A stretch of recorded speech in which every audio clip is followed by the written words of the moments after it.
A good surgeon is not the one who performs the best surgery. A good surgeon is the one who knows when not to do the surgery.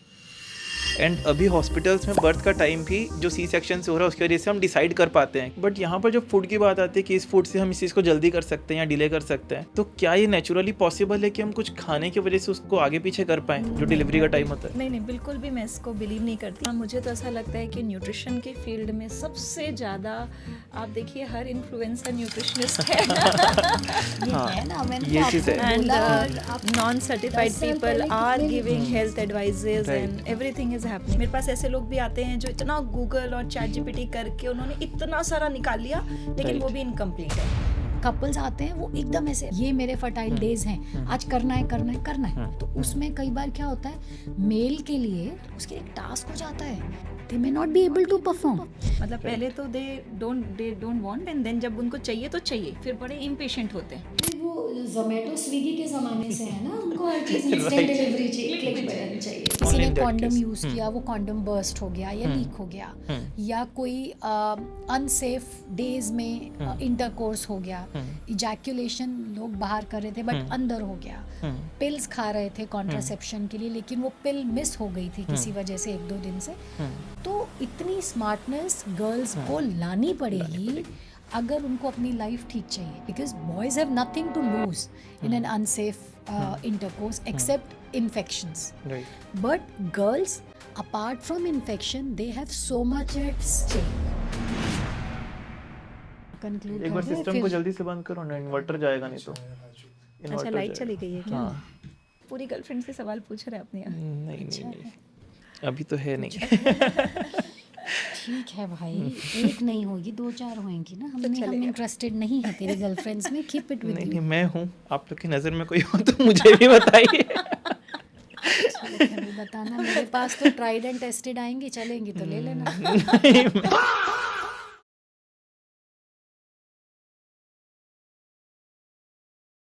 This episode is very special because this is the first 3-person episode that we are doing, including me.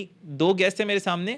पहली जो guest हैं उनको आपने पहले भी मेरे channel पे देखा हुआ है, रिसेंटली देखा हुआ है। शिल्पी गोयल दी है मेरे साथ में, जो कि रायपुर नहीं छत्तीसगढ़ की one of the top most nutritionist and dietitian है। बहुत लोग इनसे न्यूट्रिशन एंड डाइट की कंसल्टेशंस भी लेते हैं, एंड उनके वजह से एक बहुत ही स्पेशल सी गेस्ट और हमारे साथ में जो कि आज इस पॉडकास्ट में वैल्यू एडिशन करेंगी, डॉक्टर नीरज पहलाजानी मैम, जो कि इस पॉडकास्ट पे पहली बार आई है and she is one of the top most gynaecologist of Chhattisgarh. Women's health की बात हो, चाहे कंसीव करना हो, चाहे प्रेगनेंसी की बात हो, आफ्टर पोस्ट प्रेगनेंसी की बात हो, सभी चीज़ों के लिए ma'am is the expert. Ma'am आपने भी कई बार देखा होगा बहुत छोटे बच्चे लाइक न्यूबॉर्न्स के साथ आपकी डीलिंग होती है, उनके पेरेंट्स बाद में आते हैं, या फिर जब लेडीज़ प्रेग्नेंट भी होते हैं उसमें भी उनको काफ़ी सारी चीज़ों से रोका जाता है, काफ़ी स्ट्रिक्ट चीज़ें बोली जाती हैं कि ये भी खाना है या नहीं खाना है। उस पूरे ड्यूरेशन में उनका जो माइंडसेट होता है वो और ज़्यादा उन्हीं चीज़ों को क्रेव करता है जो मना किया जाए। तो तब कैसे डील करना चाहिए उनको उस चीज़ों से, और स्पेशली इसमें जो हेल्थ का पार्ट है कि वो चीज़ें ज़रूरी भी हैं, ऐसा नहीं कि हम कुछ भी उनको प्रिस्क्राइब कर रहे हैं। सो उनको क्या वो मोटिवेशन आनी चाहिए जिसकी वजह से उन लोग इस चीज़ पर फ्यूल्ड रह पाएँ? देखो, एक तो लाइफ में से ये कंसेप्ट हटाना पड़ेगा सुपर फूड्स का।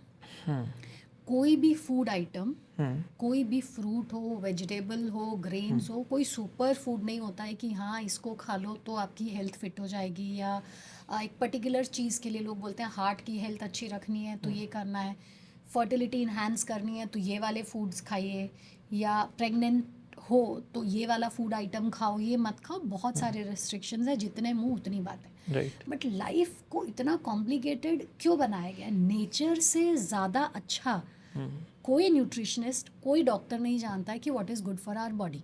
तो मेरा एक सिंपल सा एडवाइस सबको रहता है कि कोई है फैंसी चीज़ों में जाने की ज़रूरत नहीं है।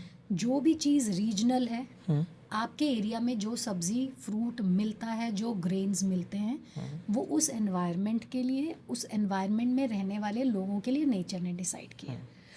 जिस सीज़न में जो चीज़ मिल रही है वो नेचर ने डिसाइड की। तो regional, seasonal, homemade, minimally processed food moderation में किसी भी स्टेट ऑफ लाइफ में खाया जा सकता है। बच्चा भी वही खा सकता है, बूढ़ा भी खा सकता है, प्रेग्नेंट लेडी भी खाएगी, लैक्टेशन भी खाएगी। बहुत माइनर वेरिएशंस होते हैं अगर हम सिर्फ इसी प्रिंसिपल पे स्टिक रहेंगे।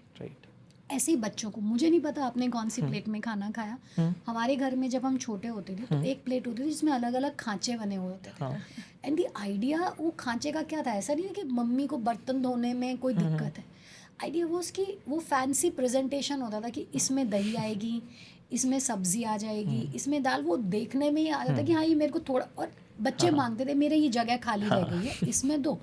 तो छोटी छोटी किचन टिप्स जो है आज हम कहाँ फॉलो करते हैं, right, we put different different katoris, और वो बच्चे को फ़र्क नहीं पड़ता, लेकिन वो इनबिल्ट होता था, एक लगता नहीं मेरा ये खाली पड़ा, किसी को कोई चीज़ अपनी इनकम्प्लीट अच्छी नहीं लगती है तो थोड़ा सा भी लेगा ना तो बच्चा उसमें डलवाता था। तो छोटे से प्रिंसिपल रहते हैं। ऐसे ही प्रेगनेंसी में है, लोग बोलेंगे पपीता नहीं खाना है, क्यों नहीं खाना है पपीता, बिल्कुल खाइए आप अगर ये सीजनल है तो। अवाकाडो उगता है हमारे यहाँ पे, अवाकाडो जहाँ से आ रहा है इतना प्रिजर्व्ड होगा, वो आर्टिफिशियली स्टोर्ड है, प्रिजर्वेटिव्स हैं उसमें, तो खराब है, आप जाम खा लो।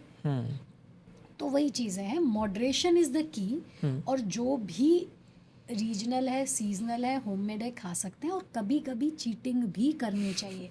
ह्यूमन बॉडी संत के जैसे नहीं रह सकती, वी आर नॉट सेंट्स, तो कभी कभी चीटिंग अलाउड होगी ना तो हम फ्रिक्वेंटली वो रूल ब्रेक नहीं करेंगे। और अगर आप बोल दो कि नहीं चीटिंग कर ही नहीं सकते हो, आपको ये नहीं, तो वो और इंटरनल क्रेविंग होती है कि नहीं, let me see the kick, क्या किक मिलती है इसको ब्रेक करने के लिए। तो मेरा एडवाइस सबको यही रहता है कि कोई सुपर फूड रातों रात कोई वैसे भी नहीं बदलने वाला है, नेचर बहुत टाइम देती है। इट्स लाइक माँ जो है अपने बच्चे को एक गलती करी तो ऐसा थोड़ा ना तुम्हारी मदर तुमको उठा करके घर से निकाल देगी, या मेरी मदर वो ऑन करती है, सिखाती है बेटा नहीं करो नहीं करो नहीं करो, till she reach to a point कि बस अब कुछ स्कोप ही नहीं बचा है, वो पनिशमेंट हार्श पनिशमेंट में जाती है। And we are all children to the nature, mother nature, वो भी हमें हर चीज़ के लिए टाइम देती है। ऐसा नहीं कि एक चीज़ अच्छी करोगे तो तुरंत रिवॉर्ड मिल जाएगा, एक चीज़ ख़राब करोगे तो तुरंत पनिशमेंट मिलेगी। तो ये सुपर फूड का concept is all market driven, personal इसमें इंटरेस्ट है, कॉन्फ्लिक्ट ऑफ इंटरेस्ट है।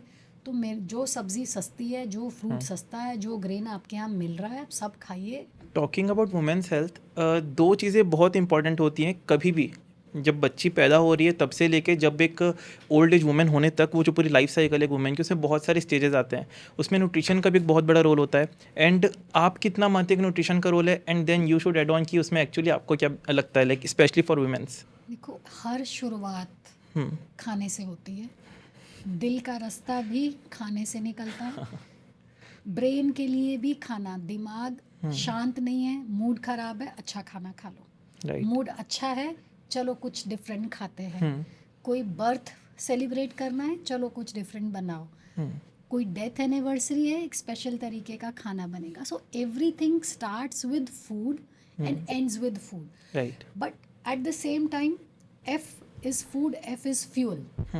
अगर फूड और फ्यूल को हम कॉम्बिनेशन के जैसे लेते हैं तो it is good, otherwise it is the third F, right, कि अगर वो फूड और फ्यूल मैच नहीं किया तो life is all food up. But जो ये एफ है, जो फूड है, अभी आपने बोला अच्छा फूड अच्छे मूड के लिए, बट लोगों का जो अच्छा फूड होता है और न्यूट्रिशन वाइज जो अच्छा फूड होता है बहुत डिफरेंट है, तो उसका जो गैप है उसको कैसे फिल करेंगे? वही तो न्यूट्रिशन का साइंस और वही तो आर्ट है, that we have to create a balance, and life is all about balance. तो फूड में भी बैलेंस क्रिएट करना है, और जब कोई बैलेंस क्रिएट करना सीख जाता है तो every thing, B it food, B it work, या कोई रिलेशनशिप, वो सब एंजॉयमेंट बन जाता है।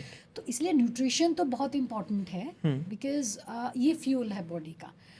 और आप खुद समझते हैं, अगर आप ईवी में डीजल पेट्रोल नहीं डाल सकते, डीजल की गाड़ी में पेट्रोल नहीं डाल सकते हो, और जिस गाड़ी की जैसे उसका प्रोडक्टिविटी होती है उसके हिसाब से उसका इंजन और उसकी फ्यूल का कम यूटिलाइजेशन होता है, ऐसे ही बॉडी है।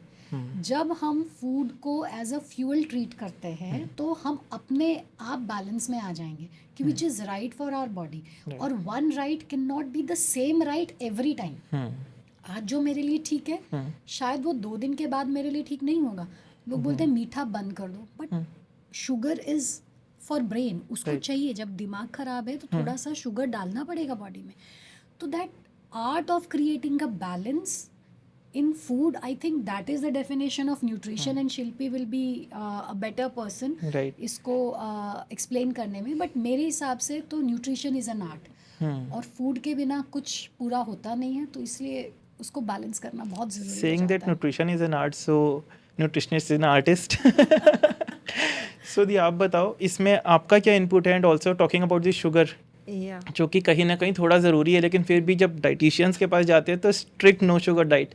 सो क्या है इसके नहीं, पीछे? जैसे कि मैम ने कहा कि एक बैलेंस बहुत इंपॉर्टेंट है, लाइफ में भी एक बैलेंस बहुत इंपॉर्टेंट है. Right. तो ये एक मिथ है कि एक चीज़ को मना कर दिया तो ज़िंदगी भर कभी खाना ही नहीं है. तो it depends, you know, life की इन्जॉयमेंट बहुत इंपॉर्टेंट है. और फूड, जैसा कि हम बात कर रहे थे कि हर फेस्टिवल में हर चीज़ शुरू फूड से होती है, एंड फूड से होती है. तो finding the right balance is the key.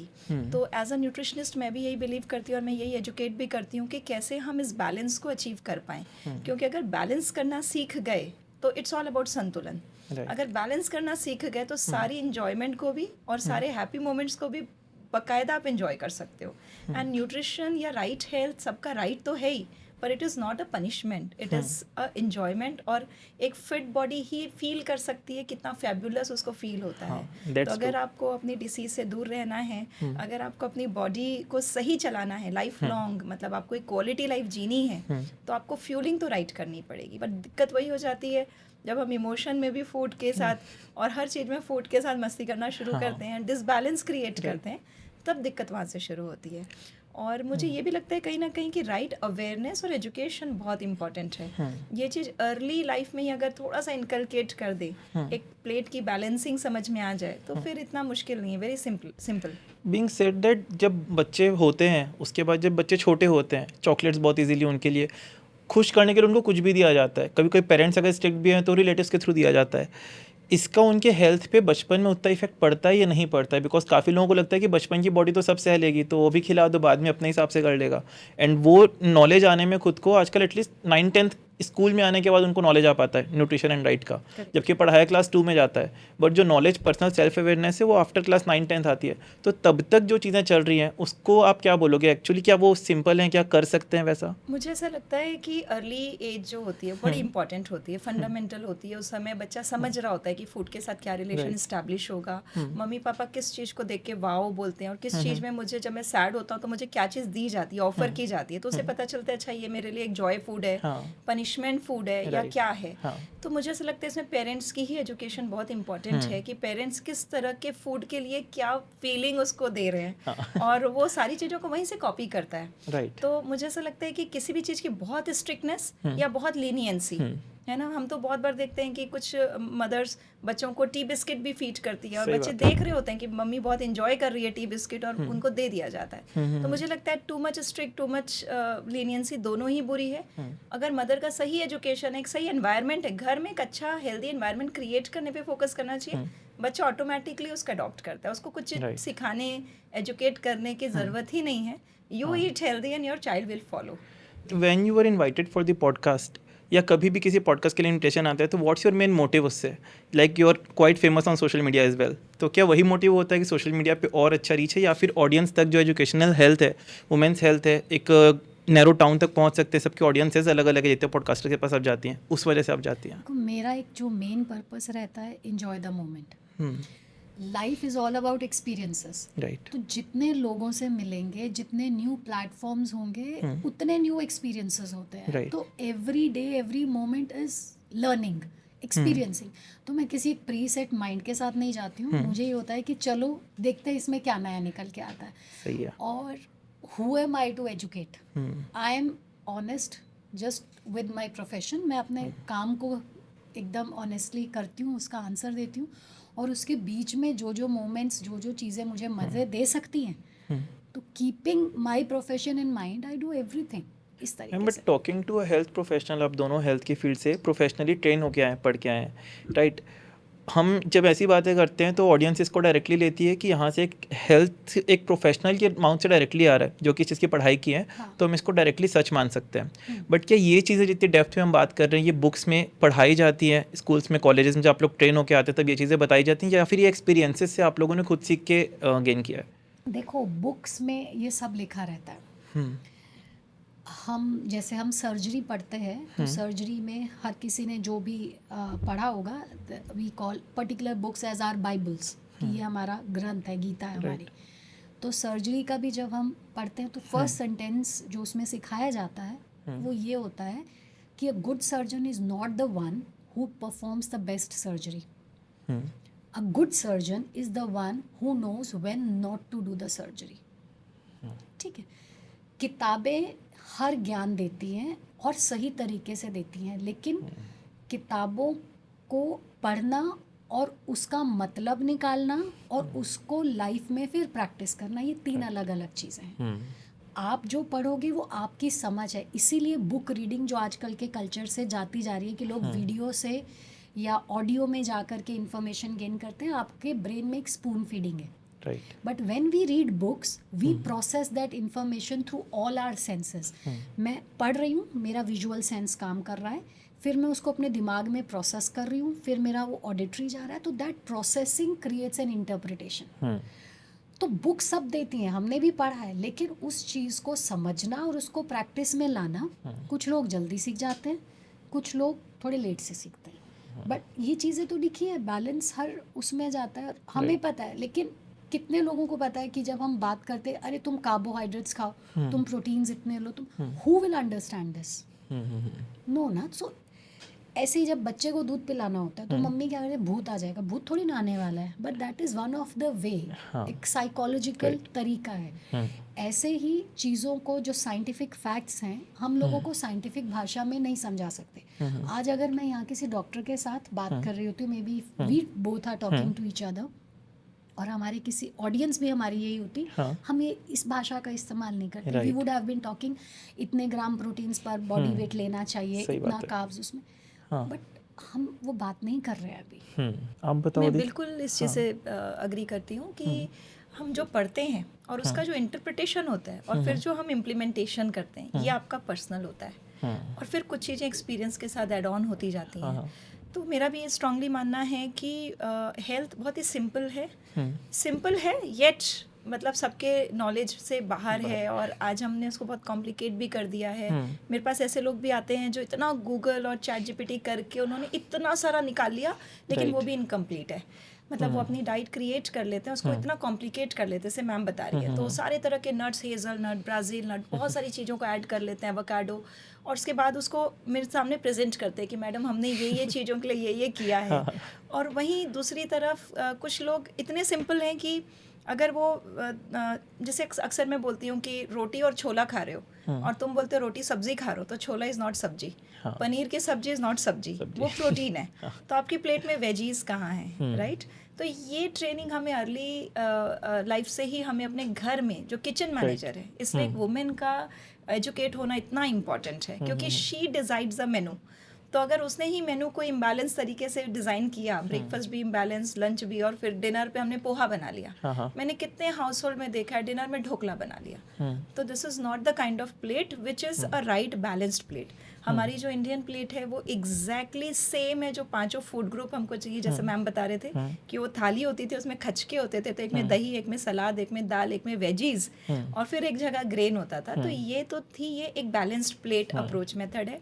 और जो हम इतने शॉर्टकट में जीने लग गए हैं कि एक सुपरमार्केट से एक लाई चीज़, उसमें गर्म पानी डाला और ग्रेवी बन के तैयार हो गई और फिर उसे परोस दिया, या फिर हड़बड़ में, या इतना छोटी फैमिली होती जा रही है कि 2 लोग हैं, चलो बाहर का ही फूड खा लेते हैं। तो ये जो चीज़ें आती जा रही हैं, इसके साथ ही सिंप्लीफिकेशन के साथ ही कॉम्प्लिकेशन आता जा रहा है। तो थोड़ा सा अगर बैलेंस्ड अप्रोच को सीख लिया जाए तो it's very simple to save your health. But talking about ChatGPT and Google, कहीं ना कहीं हम भी एज पर्सन कभी कभी उन पर डिपेंडेंट होते हैं, एंड हमें भी लगता है कि सोर्सेज अब सही हो गए या बहुत टेक्नोलॉजी एडवांस हो गई है, ह्यूमन ने ही डेटा फीड किया है। सो उस पर ट्रस्ट कितना किया जा सकता है, एंड कितनी रिसर्च तक डॉक्टर के पास पहुंचने की नीड नहीं है, वो मैं आप दोनों जानना चाहूँगा। मैं तो यही कहना चाहूँगी सौभाग्य कि जो हम जानना चाहते हैं वही डेटा हम फीड करते हैं, और उसी तरह का इनपुट हमें आउटपुट मिलता है। तो 100% तो आप उस पर यकीन नहीं कर सकते कि कुछ ऐसी चीज़ें होंगी जो बिहाइंड द सीन आपको नहीं पता चल पा रही हैं और आपने उसमें खोजना भूल गए हो। और यहीं पे एक्सपर्ट और एक्सपीरियंस का जो वो है वो आता है, तो उसको एज अ टूल यूज़ करें। फुल डिपेंडेंसी उस पर करके अपने आप को बुद्धू बनाने जैसी बात है। इसलिए मेरा तो यही मानना है। मैम क्या कहना चाहेंगी? चैट जीपीटी हो, गूगल हो, जेमिनाई हो, there so many AI tools, but इनको बोला क्या जाता है? Search engine. Right. If I am searching for something which I am able to process, मुझे जिस चीज़ के बारे में इंफॉर्मेशन है, ज्ञान है, मैं उसमें और ऐड ऑन करने के लिए कुछ खोज रही हूँ, उसके लिए बहुत अच्छा platform. Correct. But if I am not able to process certain kind of information, मैं उन सवालों का जवाब अगर इसमें खोजने लगूंगी तो घूमते रह तो लाइफ कॉम्प्लिकेटेड हो जाएगी। आप फ्लाइट में बैठे होगे कभी, हाँ। तो आप क्या सर्च करते हो गूगल में? उसका इंजन कैसे बना है, कितने हॉर्स पावर का है, उसमें फ्यूल कितना डला है, पायलट का ट्रेनिंग कितना, नहीं ना। आप अपनी डेस्टिनेशन देखते हो, अपना टाइमिंग देखते हो, and you book the ticket for flight. Right. और आप जाकर के बैठ जाते हो विद दी होप ये जो पायलट है, ये प्लेन है, मेरे को मेरी डेस्टिनेशन तक फलाने टाइम तक ले जाएगा। वो आदमी जो घुसे पायलट में और पूछे प्लेन में कितनी सीट है, इसका इंजन कितना, फ्यूल कैसे, उसको आप क्या बोलोगे? Similarly the same thing is happening with the medical field. भाई आप एक डॉक्टर के पास जा रहे हो, आप उससे पूछो and trust in the information provided by the doctor. But लोग उल्टा कर रहे हैं। आप जानते नहीं हो जिस चीज़ को, जिस चीज़ के लिए आपने पढ़ा नहीं है, आपका ब्रेन एक्वेंटेड नहीं है उस इन्फॉर्मेशन को प्रोसेस करने के लिए, वो खोज रहे, तो आप स्ट्रेस में आओगे। और ऐसे वाले लोग जब डॉक्टर के पास पहुंचते हैं तो आधा तो प्री ऑक्यूपाइड माइंड उनका चल रहा होता है, तो they will never ever get good treatment, good answers to their questions. तो उनके लिए गलत है। खाना बना रहा है कोई, उसको खाने के बारे में कुछ सर्च करना है, बिल्कुल करो। मैं डॉक्टर हूँ, मुझे कुछ मेडिकल इन्फॉर्मेशन मुझे सर्च करनी है, it is a very good tool.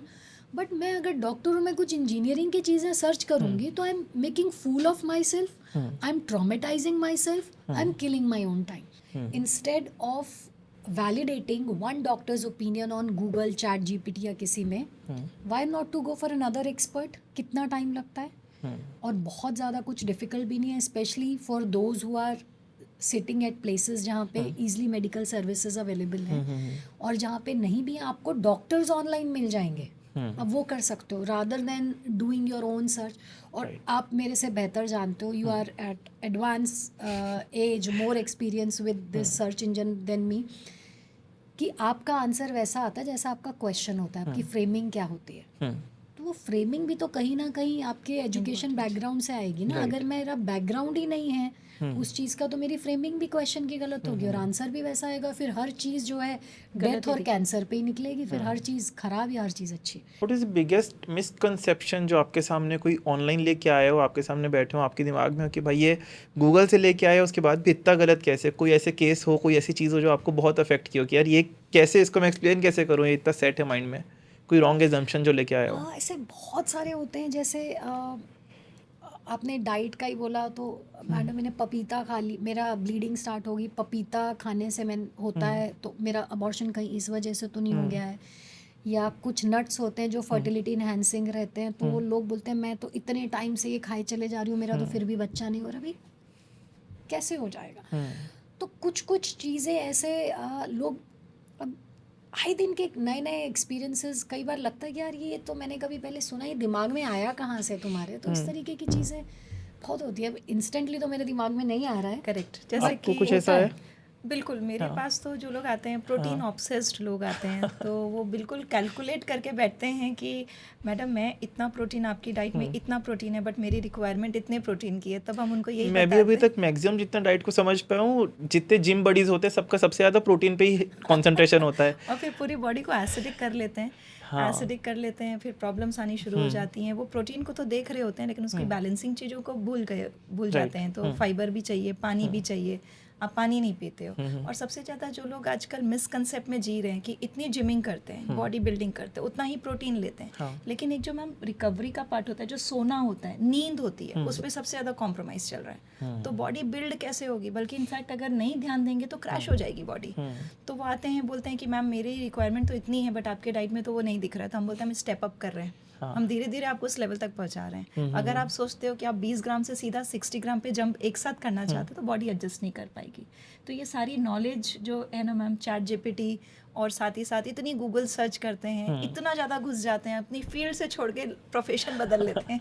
तो ये सारी चीज़ों के लिए एक्सपर्ट है, थोड़ा सा उसमें फेथ करना है और आपको उस पर ट्रस्ट करके आगे बढ़ना है। जैसे मैम बोली कि आप जब फ्लाइट में बैठोगे तो वो कितने पावर का इंजन है ये तो नहीं देखोगे, you have to trust your consultant and just go ahead with them with that. ऐसे ही वो प्रेग्नेंट जो लोग बेबी प्लान कर रहे होते हैं ना, उनके कभी सुना करो, इतना वो रील्स देख के आते हैं। तो recently I came across a couple जिसने ना मतलब ऑलमोस्ट 1 महीने से बाल नहीं धोए थे। और द रीज़न कि ये एक रील उसने देखी थी कि अगर बाल धोते हैं ना तो प्रेगनेंसी ख़राब हो जाती है और अब वो इम्प्लांट नहीं होगी या ऐसा। तो मतलब अजीब अजीब से आते हैं और मुझे लगा कि इसने कुछ अपना ही इसके दिमाग में चल रहा है, बट लिटरली ऐसी रील है कि आप अगर बेबी प्लान कर रहे हैं तो ओव्यूलेशन के टाइम पे बाल नहीं धोने चाहिए या ये पोजीशन कर लो वैसा। मतलब लॉजिक क्या है वो नहीं समझ में आता। तो इस तरीके के मतलब बहुत सारे हैं। Suddenly cropped up in my mind. तो मैंने इतने सारे रील्स हैं, जैसे बकरी का दूध पिलाने से कैंसर ठीक हो जाएगा, तो वो जो बकरी है उसको सुबह सुबह वो फ्रेश दूध पिला रहे बिना उसको बॉईल किए हुए, और इतना उसमें कंटामिनेशन का खतरा है और वो पी रहे हैं। और वहीं दूसरी तरफ वो रॉ वेजीज इसलिए नहीं खा रहे, उसमें कंटामिनेशन का खतरा है। तो there are so many times we see this and educated person doing all these things। तो ऐसा लगता है कि कहीं ना में होता है उसको एक ना हैंड होल्डिंग चाहिए होती है, कहीं से मुझे कुछ सहारा मिल जाए। तो हियर कम द रोल्स कि जो लोग सोशल मीडिया पे कुछ इन्फॉर्मेशन डाल रहे हैं उनकी रिस्पॉन्सिबिलिटी भी क्या है। And there is a good move कि अभी जो हेल्थ की बात कर रहा है या कोई किसी ट्रीटमेंट की बात कर रहा है, they need to be a certified person. पहले इस तरीके का नहीं था, recently it has come up कि गूगल भी देखता है कि कंटेंट जो है वो कौन सा कंटेंट कहाँ से आ रहा है और उसी हिसाब से उसको ऑप्टिमाइज करता है। बट मैम मुझे तो ऐसा लगता है कि न्यूट्रिशन के फील्ड में सबसे ज़्यादा आप देखिए हर इन्फ्लुएंसर न्यूट्रिशनिस्ट है। ये है ना, मैंने तो आपको बोला। और आप non certified people are giving health advices and everything is happening on. 10 साल पहले कितने न्यूट्रिशनिस्ट थे? आई नो नहीं यार, नहीं वही है ना तो कि बहुत लोग अपने आप को प्रोफेशनल न्यूट्रिशनिस्ट बता भी रहे हैं और कोई सर्टिफिकेशन है भी नहीं, बिकॉज सोशल मीडिया पे कोई सर्टिफिकेट नहीं मांग रहा है। अगर अच्छे सेटअप पे अच्छे तरीके से बैठ के आप बोल दे रहे हो तो मान जाते हैं लोग। एग्जैक्टली इसलिए इसमें कंज्यूमर एजुकेशन जरूरी है कि आप जिससे सीख रहे हैं आप एक बार चेक तो करिए कि उनकी क्या क्वालिफिकेशन है और आप किससे ये इन्फॉर्मेशन को गेन कर रहे हैं। It is on them. Also इस चीज़ में मतलब मैम अगर आपसे मैं बात करूं कि जो स्टेजेस होते हैं before pregnancy for fertility, during pregnancy for baby सही हो जाए 9 मंथ्स तक, वो सब चीज़ों के लिए क्या क्या फूड्स और क्या क्या चीज़ें नॉर्मल हेल्थ और डाइट में रिकमेंड करते हैं आप? और आप बीच में कहीं भी कुछ अगर ऊपर या नीचे लगे तो प्लीज़ आप बताइएगा। कोई भी कपल जो प्रेगनेंसी के लिए प्लान करना चाहता है उसको ये समझना चाहिए कि इट्स अ जर्नी, एक दिन में या कुछ हफ्तों में कंप्लीट नहीं होती है। राइट। तो वो जर्नी जब हम पेरेंटहुड की स्टार्ट करना चाहते हैं तो मैंने वही बोला कि कोई सुपर फूड नहीं है। आजकल इतनी सारी इंस्ट्रक्शंस हमें इसलिए देनी पड़ती है क्योंकि हमारा डाइट लाइफस्टाइल पहले से ख़राब चल रहा है। तो जब हम इंस्ट्रक्शंस देते हैं हम ये नहीं बोलते हैं कि ये अच्छा करो, हम जो उनका ख़राब चीज़ें होती है ना वो मना करना इज़ द मेन टास्क। हम उनको क्या बोलते हैं कि आप होममेड फूड खाओ, आप प्रोसेस्ड फूड में कम से कम जाओ, आप टाइम से फूड खाओ, प्रोटीन कार्ब्स सब आपकी डाइट में होने चाहिए। और ये जो मिथ आपके दिमाग में चल रहा है कि कोई पर्टिकुलर फूड आइटम से आपकी फर्टिलिटी इन्हांस हो जाएगी, उस मिथ से निकलो। जो भी आपके घर में सब रीजनल चीज़ें विद रिलैक्स्ड माइंड आप खाइए। प्रॉपरली जो है नींद का, खासकर अगर आप बड़े शहरों में जाते हैं इतना हसल बसल है, ट्रैफिक में ट्रैवल करना है फिर आना है, नींद सबसे इजी होती है कॉम्प्रोमाइज़ करना, बिकॉज उसमें आपकी आंसरेबिलिटी किसी को लेकर के नहीं है। आप सबसे पहले इसको कॉम्प्रोमाइज़ करते हो। और जबकि 6 से 7 घंटा is the repair time of the body, वो हर चीज़ के लिए दिमाग is called as the head, head में दिमाग को डाला हुआ है, कहीं हमारे घुटने में दिमाग नहीं है, हेड में है. And why it is called as head? Because it has to regulate each and everything. ये अगर हैप्पी है तो वो हर चीज को रेगुलेट कर लेगा. अगर ये थका है तो वो अपनी जो प्रायोरिटी है पहले उसको पूरा करेगा ना. और उसकी प्रायोरिटी नहीं है बच्चा पैदा करना, दैट इज अ लग्जरी. तो वो सबसे बाद में सोचेगा. तो they have to have a good sleep. And third, जो हमारे बहुत इजी हो गया आजकल के कल्चर में कि हम लोग मॉडर्न हैं, तो मॉडर्नाइजेशन के नाम पे टी से कॉफ़ी, ओवर कंजम्पशन के आप कॉफ़ी पे कॉफ़ी पिए जा रहे हो बिकॉज हमारे पास टाइम नहीं है.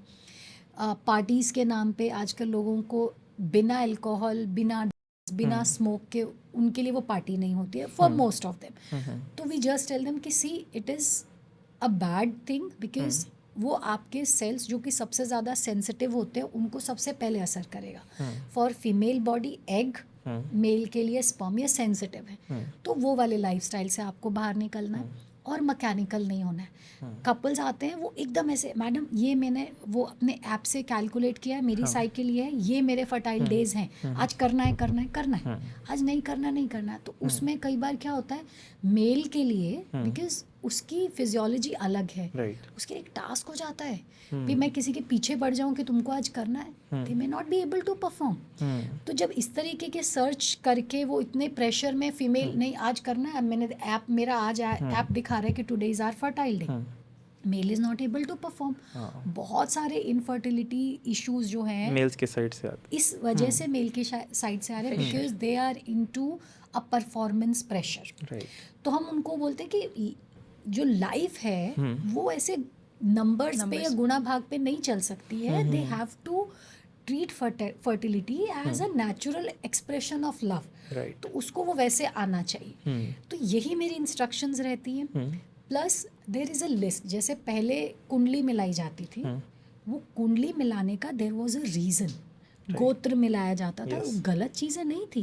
कंसेंगुनिटी अगर रहेगी, मतलब सेम रिश्तेदारी में शादी होती है, तो that is an invitation for infertility, abortions, बच्चों में प्रॉब्लम. तो सेम गोत्र में शादी करने के लिए इसलिए मना किया जाता था. फिर जब गुण मिलाए जाते थे तो उसमें एक 16वां गुण बोलते हैं, बहुत ज़रूरी होता है. I may be I think I am right कि 16वां गुण ही होता है. वो ब्लड इनकम्पैटिबिलिटीज़ के लिए देखा जाता था. तो ऐसे ही कुंडली जब मिलाते तो हम बोलते हैं कि अब उतने ज्ञाता तो है नहीं लोगों की कि जो इतनी डेप्थ में जा करके उस चीज़ का करेंगे.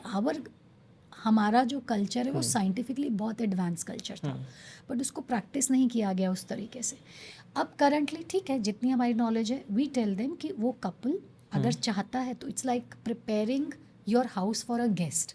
आप घर में अच्छा खाते हो, अच्छे से रहते हो, ऐसा नहीं है कि हम गंदे में रह रहे, but still when we expect कि हमारे घर में कोई गेस्ट आने वाला है, जितना इंपॉर्टेंट गेस्ट होता है उतनी ज़्यादा तैयारियाँ होती हैं. आजकल लोग 1 या 2 बच्चे करते हैं, तो there is a list of investigations, test जिसको हम बोलते हैं प्री कंसेप्शनल टेस्ट, जो मेल फीमेल दोनों को कराना चाहिए, just to ensure that yes everything is in right place, and if not let us first correct it and then move ahead. Same applies to pregnancy. I always tell, ये मेरा एक dictum, अभी तो जो लोग मुझे जानते हो पहले बोल देते हैं, हाँ pregnancy is not a disease. Definitely it's not a disease, so don't treat it like a disease. ये मत करो, ये दवाइयाँ खाओ. No, I always tell it's a natural process. 90% जो प्रेगनेंसीज हैं इट्स अ नेचुरल प्रोसेस. 10% जो कॉम्प्लिकेटेड प्रेगनेंसी है सिर्फ हमें उसको डिजीज़ की कैटेगरी में डालना है, 10-15%. तो फिर क्यों उसको वैसे, it's a special phase of life. Do everything specially because you have an additional responsibility of a new life, और उस फेज़ को एंजॉय भी करना है. आजकल के टाइम पे कोई 10, 4-5 बच्चे नहीं पैदा कर रहा है, 1 या 2 कर रहा है. तो we have to just make that phase special and pleasantly memorable for lifetime. तो वही चीज़ें, कोई ट्रैवल रिस्ट्रिक्शंस की ज़रूरत नहीं होती है, कोई बेड रेस्ट नहीं. ऐसा नहीं है कि नीचे नहीं बैठ सकते हैं, बेंड नहीं कर सकते हैं, अपने बच्चे को नहीं उठा सकते हैं, एक्सरसाइज नहीं कर सकते हैं. Every body has its own capacity and its own limitation. वो समझो, एक्सीडेंट्स अवॉइड करो, खुश रहो, दैट इज़ द आर्ट. बस उससे ज़्यादा कुछ नहीं करने की जरूरत है. जितनी ज़्यादा इन्फॉर्मेशन उतनी ज़्यादा कॉम्प्लेक्सिटीज़ हैं लाइफ में, इंजॉयमेंट नहीं है. फिर इतनी सारी बातें जो भी आपने बोली ना, खूब सारे क्वेश्चंस आ गए मेरे दिमाग में, अलग अलग topics. First of all, hearing about कुंडली फ्रॉम अ हेल्थ प्रोफेशनल बहुत लोगों के लिए बहुत बड़ी चीज़ होती है, बिकॉज साइंस को एस्ट्रोलॉजी से जोड़ना बहुत मुश्किल है. और बहुत लोग सोचते हैं कि साइंटिफिकली एस्ट्रोलॉजी को क्योंकि प्रूव नहीं किया जा सकता, तो साइंटिस्ट्स या फिर जो भी साइंस से रिलेटेड हेल्थ प्रोफेशनल्स हैं वो भी इस चीज़ को नहीं मानते होंगे. नो, इट्स सी, हमें अगर किसी के बारे में नहीं पता है किसी चीज़ के बारे में, तो हम ये नहीं बोल सकते कि वो एग्जिस्ट नहीं कर सकती है. IVF को कितने साल हुए आए हुए मॉडर्न साइंस में? नो आइडिया, आप बताइए. 40-45 ईयर्स, इससे ज़्यादा नहीं. हम्म, आपने महाभारत पढ़ी है? देखिए. देखी है? हाँ. कुंती के कितने बच्चे थे? 5 6 6. And all have different fathers. हाँ. So what was that? Duryodhan एक पैदा होता है, but Dhritarashtra and Gandhari they wanted कि हमारा क्लैन ज़्यादा बड़ा हो, हाँ. तो उनके 100 बेटे हो जाते. 100 बेटे थोड़ी ना पैदा किए थे. वो कैसे 100 हो गए? क्लोनिंग का एग्जाम्पल था कि नहीं था?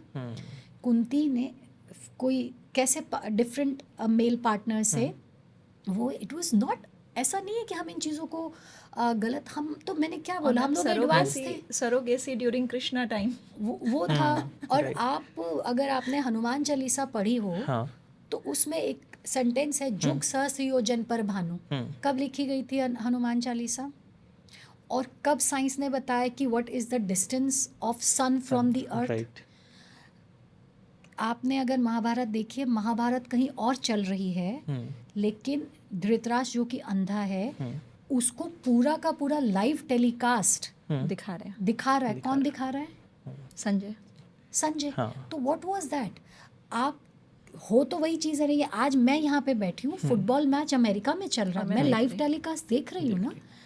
अगर हम महाभारत को, चलो मान भी लिया कि those were imaginative stories, but guess करो ना लेवल ऑफ हाँ, इमेजिनेशन, जो सच हो पा रहा है कि फ्यूचर में. इतना इमेजिनेटिव लोग थे Right. कि वो क्लोनिंग कर रहे थे, क्लोनिंग की इमेजिनेशन कर रहे हैं, वो आर्टिफिशियल इंसेमिनेशन की इमेजिनेशन कर रहे हैं.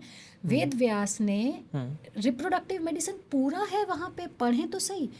We did not have knowledge. हम मॉडर्न साइंस के नाम पे अपने आप को बोल रहे हैं कि हमारा कल्चर में कुछ नहीं था. That is wrong, totally wrong. Kundalini जो मैच मेकिंग है, इट्स अ प्योर साइंस. अगर कोई गन है, गन का यूज एक सोल्जर कर रहा है, तो आप उसको रिवॉर्ड करते हो. एक गन का यूज टेररिस्ट कर रहा है, तो आप उसको पनिश करते हो. गन ने तो अपना काम वही करना है ना. राइट. तो इंफॉर्मेशन प्रोसेस और इम्पार्ट करने वाले लोग चेंज हुए. इट इज़ नॉट कि पहले कुछ नहीं था. इनफैक्ट हम लोग ज़्यादा एजुकेटेड थे. आप ब्रिटिशर्स के इन्वेजन से पहले का इंडिया का लिटरेसी रेट क्या था? आज सिर्फ 8th पास करना, 10th पास करना, हम इसको लिटरेसी बोलते हैं. But what was our educational system? Yes, completely was different. Much advance.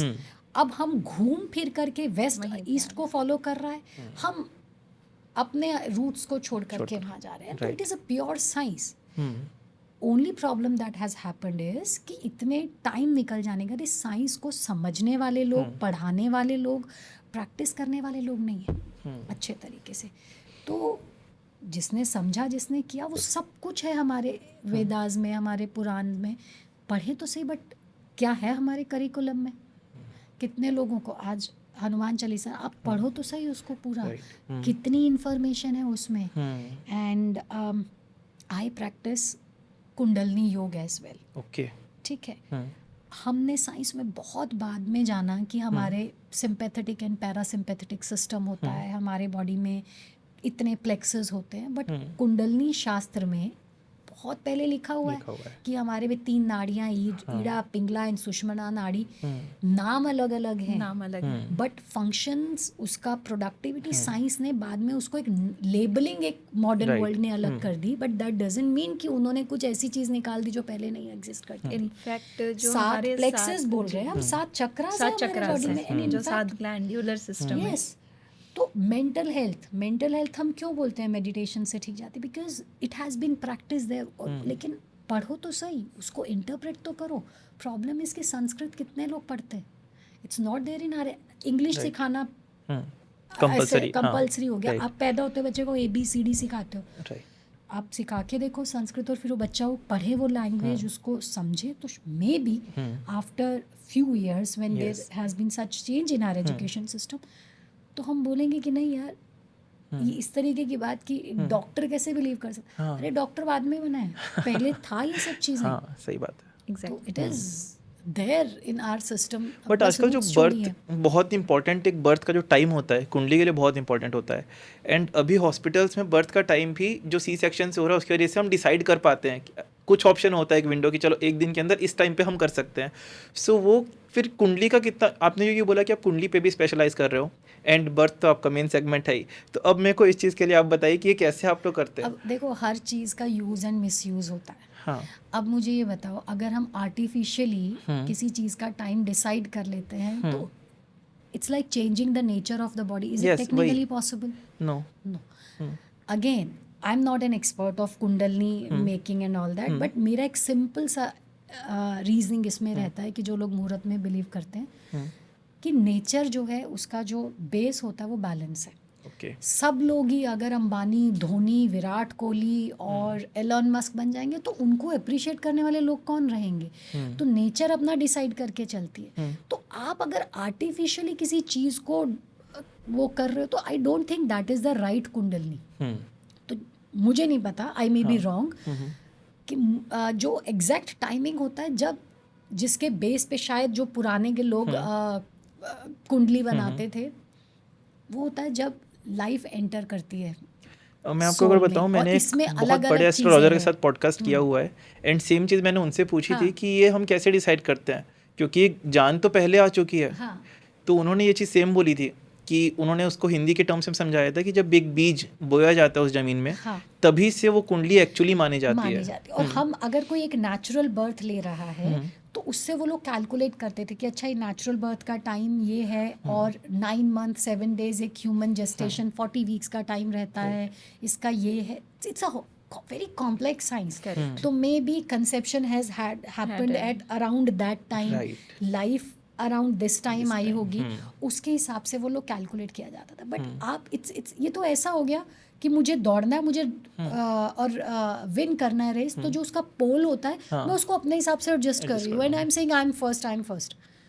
सो जब तो this is पेरेंट्स की not- रिक्वेस्ट आती है, जो न्यू पेरेंट्स बनने वाले होते हैं, तो आप उसको कैसे डील करते हैं? आप करते हैं वैसा या फिर नहीं करते? बहुत लोग हैं एंड इट्स मेरा लाइफ का सीधा सिंपल सा नियम है कि if it is giving you pleasure, if it is giving you satisfaction, giving you happiness, and as long as उनकी डिमांड मेडिकली मेरी किसी चीज़ को कॉम्प्रोमाइज नहीं कर रही, okay do it, it's your life, your happiness, your child. मैं वहाँ पे इंटरवीन करूँगी जहाँ पे मुझे लगता है कि उनकी डिमांड्स जो हैं वो मदर या बच्चे की हेल्थ को एक नेगेटिव इम्पैक्ट दे सकती है, there I will intervene. Otherwise अगर लाइफ में आजकल वैसे भी बहुत कम मोमेंट्स हैं लोगों की खुशियों में, अगर आपको इसमें कुछ खुशी मिल रही है, आपकी लाइफ में एक कॉन्फिडेंस आ रहा है कि नहीं मैं इस टाइम पे पैदा हो, तो it is giving you a kick. Because लंगड़ा भी अगर उसको हम कुछ कॉन्फिडेंस दे देते हैं ना तो दौड़ जाता है। तो अगर वो कॉन्फिडेंस मिल रहा है तो what is the harm? Right. आज पहले होता था घर में लोग थे, दादा दादी, नाना नानी, फ्रेंड्स, टू गिव यू, कोई भी प्रॉब्लम आती थी वो सॉल्यूशन नहीं दे सकते बट आपको सुन सकते हैं, आपको बोलते हैं मैं हूँ तेरे साथ में। आजकल किसके पास है? So if people going to astrologers या believing in all these things and they feel, उनसे बात करके ठीक है या कुछ भी एक्टिविटी ठीक है, it's your life, right. As long as it is not harming you और एनीबडी एल्स, तो मैं उसमें बहुत ज़्यादा कॉन्ट्राडिक्ट नहीं करती हूँ, चलने देती हूँ। बट जब कुछ and I celebrate it the way they want because it's a celebration. Right. तो ठीक है, करो मज़े, क्या दिक्कत है उसमें? बट यहाँ पर जब फूड की बात आती है कि इस फूड से हम इस चीज़ को जल्दी कर सकते हैं या डिले कर सकते हैं, तो क्या ये नेचुरली पॉसिबल है कि हम कुछ खाने की वजह से उसको आगे पीछे कर पाएं जो डिलीवरी का टाइम होता है? नहीं, बिल्कुल भी मैं इसको बिलीव नहीं करती। बहुत सारे लोग हैं जो नॉर्मल डिलीवरी के लिए कैस्टर ऑयल पीना चाहते हैं और दूध में घी डालकर पीते हैं। मैम के पास आते होंगे ऐसे पेशेंट्स, बट बिल्कुल इससे कोई भी फ़र्क नहीं पड़ता क्योंकि ये बॉडी का एक नेचुरल प्रोसेस है और वो जैसे होना है वैसा ही होगा। तो लोगों का ये बिलीव करना कि ये मैं खा लूँ तो मेरी ऐसी चीज़ हो जाएगी या ऐसा नहीं खाऊंगी तो वैसा हो जाएगा, बिल्कुल भी मैं बिलीव नहीं करती। और अभी थोड़ी देर पहले जो हम इसमें थोड़ा सा कॉन्ट्राडिक्ट मैं करूँगी, ये चीज़ें कुछ हद तक ठीक है। कैस्टर ऑयल की एक प्रॉपर्टी होती है कि वो ना बावल मूवमेंट बढ़ाता है, ओके, लेग्जेटिव के जैसे काम करता है, और फिर वो जब बावल मूवमेंट्स बढ़ेंगे तो यूट्रस को इरिटेट करता है और यूट्रस में कॉन्ट्रैक्शंस इनिशिएट करता है। बट उसकी एक क्वांटिटी होती है, उसका एक तरीका होता है। This has a medicinal property जो आयुर्वेद के लोग प्रैक्टिस करते थे, उस टाइम के लिए बिल्कुल ठीक था। बट अगेन हु नोज कि इसकी कितनी डोज होनी चाहिए. जैसे हम किसी भी चीज़ का हमें नहीं पता, लोगों को नहीं पता, तो क्यों हम इसका यूज़ कर रहे हैं. तो वो जो प्रैक्टिसेस थी उस टाइम के लिए बिल्कुल ठीक थी. मैं 110% एग्री करूँगी उसमें कि कुछ पर्टिकुलर फूड आइटम से लेबर इनिशिएट किया जा सकता है, कुछ पर्टिकुलर फूड आइटम से लैक्टेशन ब्रेस्ट मिल्क को बढ़ाया जा सकता है. बट अगेन क्वांटिटी कितनी होनी चाहिए, कब कैसे खाना चाहिए, हु नोज. आज हमारे पास थोड़े उसके बेटर वर्जन है. आज मैंने ये सूट पहना है, क्या मैं 100 साल पहले ऐसे कपड़े पहन रही थी?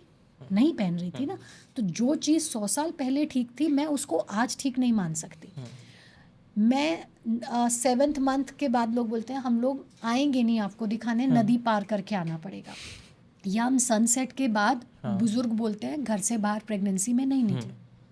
That logic was absolutely right जब नदी पार लोग नाव में बैठ करके कर रहे थे. सनसेट के बाद बाहर निकलना was absolutely right because lights नहीं थी, आपके स्नेक हैं, कुछ है, आपका पेट निकला हुआ है 7 महीने के बाद, आपको दिखता नहीं है, रोड्स नहीं थे, यू कुड मतलब कोई गिर सकता है, एक्सीडेंट्स हो सकते हैं, बिल्कुल राइट था. लेकिन आज अगर मैं सनसेट के बाद एकदम ही चकाचौंध वाली लाइट में निकल रही हूँ, मुझे सब दिखाई दे रहा है, गुड रोड्स हैं, then what is the logic behind this. आज अगर मैं नाव में, कोई मेरे को बोलता है कि मैं 8th मंथ पे नाव में बैठकर, बिल्कुल मत आ भाई, क्योंकि उतनी अच्छी नाव भी नहीं है. But they are coming in cars, वो कार ब्रिज के ऊपर से जा रही है, उसमें बताओ क्या फर्क पड़ जाएगा. राइट. तो one need to understand that these are beliefs. और ये बिलीव्स जो है हमेशा लाइफ को एक बेटर तरीके से जीने के लिए बनाए और सिखाए जाते हैं. और वो सोसाइटी की नीड होती है. जिस टाइम सोसाइटी की जो नीड रहती है उसी हिसाब से कस्टम्स और बिलीव्स इंट्रोड्यूस किए जाते हैं. And those need to be change as the society change. तो वो वैसा ही है. बिल्कुल. जैसे इसमें मैं 2 और बिलीव्स डालूंगी जिसका साइंटिफिक रीजन भी है. जैसे पहले प्रेगनेंसी कंफर्म होते ही बताया नहीं जाता था बिकॉज मैम जैसे ही सोल एंटर करती है that is the official confirmation of pregnancy. ऐसा नहीं है कि आपका पीरियड्स मिस हुआ और आपने लोगों को बता दिया मेरी प्रेगनेंसी है. तो ये भी एक था कि नहीं बताते थे जब तक आपका 1.5 महीना, क्योंकि अल्ट्रासाउंड नहीं होते थे 3 महीने तक नेचर डिसाइड करती है कि ये जो प्रेगनेंसी है ये आगे जाने की ताकत कंडीशन है या नहीं है.